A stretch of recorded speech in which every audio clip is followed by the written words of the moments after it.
शेतकरी कर्जमाफीसाठी बच्चू कडूंच्या प्रहार संघटनेने आक्रमक पवित्रा घेतलेला आहे।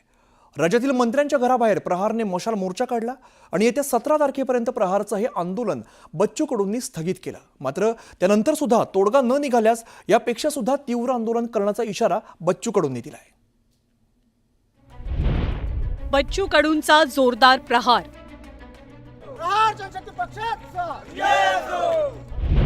शेतकरी कर्जमाफीसाठी एल्गार।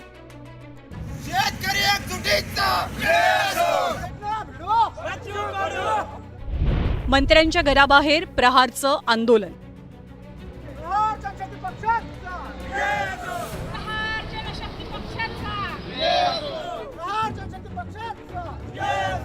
शेतकऱ्यांना हमीभाव मिळालाच पाहिजे, शेतकऱ्यांचं कर्ज माफ झालंच पाहिजे।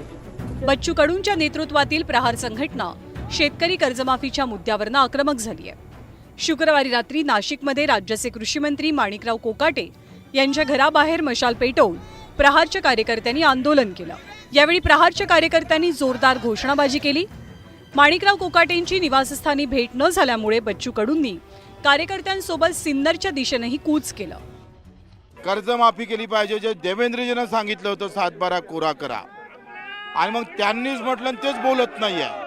त्यांनी बोला तर आम्ही समजून जाऊ ना, पण देवेंद्रजी कधी बोलणार त्याची वाट पाहतोय, मुहूर्त कधी काढणार ते बोलण्याचं। त्यांनी विधानसभेमध्ये 7/12 कोरा कोरा कोरा करत करत मतं घेतली।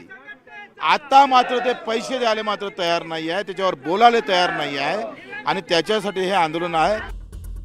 केवळ कृषी मंत्री माणिकराव कोकाटेच नाहीत, तर राज्य मंत्रिमंडळातल्या अनेक मंत्र्यांच्या घराबाहेर प्रहार संघटनेच्या कार्यकर्त्यांनी मशाल पेटवत आंदोलन केलं। शेतकरी जगला पाहिजे ही सरकारची भूमिका आहे, परंतु सरकारकडे द्यायला जर थोडीशी जी अडचण आहे ती अडचण पाहता शेतकरी हा समजदार आहे, त्यालाही माहिती आहे की अडचणीमध्ये आहेत, म्हणून आम्ही त्यांना कर्जमाफी हे करणारच आहोत, ह्याबद्दल दुमत नाहीये।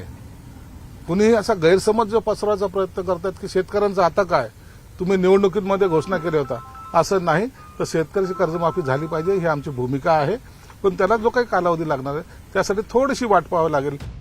बच्चू कडूंच्या आंदोलनाला त्यांचे अमरावतीमधले कट्टर विरोधक रवी राणा यांनी पाठिंबा देतानाच टोले लगावण्याची संधीही साधली। मला असं वाटतं की खूप उशिरा जाग आला। जर आज मला असं वाटतं की स्वतः ते मंत्रीसुद्धा होते, सरकारमध्ये होते, एकनाथजी शिंदे जेव्हा मुख्यमंत्री होते तेव्हा अत्यंत त्यांच्या जवळचे होते, उद्धव ठाकरे जेव्हा मुख्यमंत्री होते तेव्हाही त्यांच्या जवळचे होते। तर मला असं वाटतं की जेव्हा सत्तेमध्ये पॉवरमध्ये असताना ह्या आणखी गोष्टी सोप्या झाल्या असत्या, पण उशिरा जाग आला तरी मी त्यांच्यासोबत आहे। कर्जमाफीच्या मुद्द्यावरून सुरू असलेलं प्रहारचं हे आंदोलन बच्चू कडूंनी आता 17 तारखेपर्यंत स्थगित केलंय। मात्र यावेळी त्यांनी सरकारला इशाराही देऊन टाकलाय। 17ला जर सकारात्मक निर्णय झाला नाही तर जे मंत्री आहे एका 15 दिवसातून आम्ही घोषणा करत जाऊ आणि त्या मंत्र्याच्या गाडीची हवा सोडत जाऊ।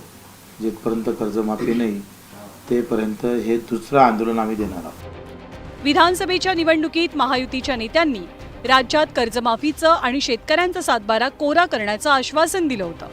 आता महायुतीचं सरकार आल्यावरती शेतकरी, शेतकऱ्यांचे नेते आणि विरोधक या सगळ्यांकडनं महायुतीला या आश्वासनाची आठवण करून दिली जाते। त्यातच रस्त्यावरच्या आंदोलनासाठी प्रसिद्ध असलेल्या बच्चू कडूंनी त्यांच्या प्रहार संघटनेसोबत आक्रमक पवित्रा घेतल्याचं दिसून आलंय।